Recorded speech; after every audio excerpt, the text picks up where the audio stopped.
सभी भक्तों को मेरा जय श्री कृष्णा, जय श्री राधे। आप सभी का हमारे YouTube चैनल सांवरिया भक्ति पथ में हार्दिक स्वागत है। आइए भक्तों, आज आपके लिए श्रीमद् भगवद गीता से 12 अध्याय लेके आए हुए हैं। अर्जुन बोले, जो अनन्य प्रेमी भक्तजन पूर्वोक्त प्रकार से निरंतर आपके भजन ध्यान में लगे रहकर आप सद्गुण परमेश्वर को और दूसरे जो केवल अविनाशी सच्चिदानंद घन निराकार ब्रह्म को ही अतिश्रेष्ठ भाव से भजते हैं, उन दोनों प्रकार के उपासकों में अति उत्तम योगवेता कौन है? भगवान कहने लगे, मुझ में मन को एकाग्र करके निरंतर मेरे भजन ध्यान में लगे हुए जो भक्त अतिशय श्रेष्ठ श्रद्धा से युक्त होकर मुझ सगुण रूप परमेश्वर को भजते हैं, वे मुझको योगियों में अति उत्तम योगी मान्य हैं। परंतु जो पुरुष इंद्रियों के समुदाय को भली प्रकार वश में करके मन बुद्धि से परे सर्वव्यापी अकथनीय स्वरूप और सदा एक रस रहने वाले नित्य अचल निराकार अविनाशी सच्चिदानंद घन ब्रह्म को निरंतर एक ही भाव से ध्यान करते हुए भजते हैं, वे संपूर्ण भूतों के हित में रत और सब में समान भाव वाले योगी मुझको ही प्राप्त होते हैं।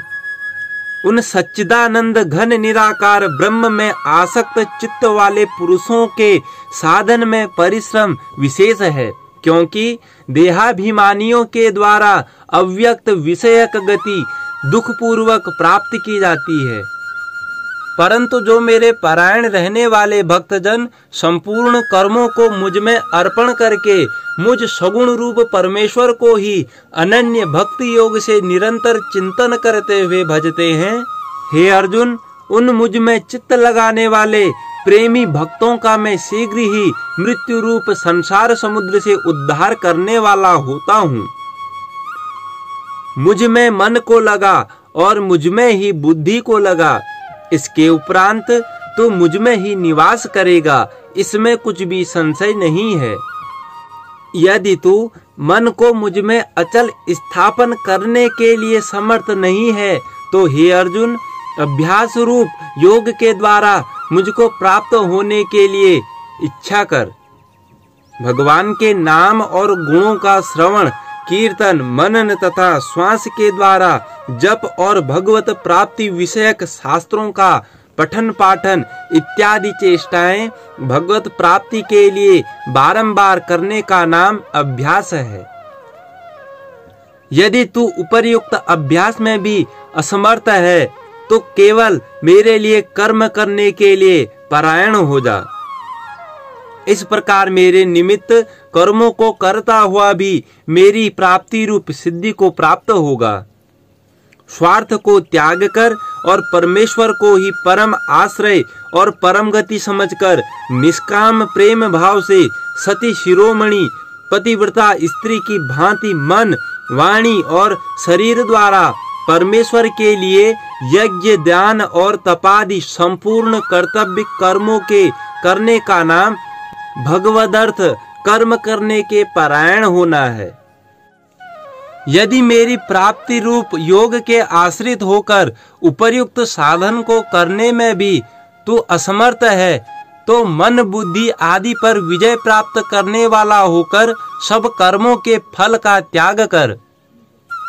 मर्मों को न जानकर किए हुए अभ्यास से ज्ञान श्रेष्ठ है, ज्ञान से मुझ परमेश्वर के स्वरूप का ध्यान श्रेष्ठ है, और ध्यान से भी सब कर्मों के फल का त्याग श्रेष्ठ है, क्योंकि त्याग से तत्काल ही परम शांति होती है।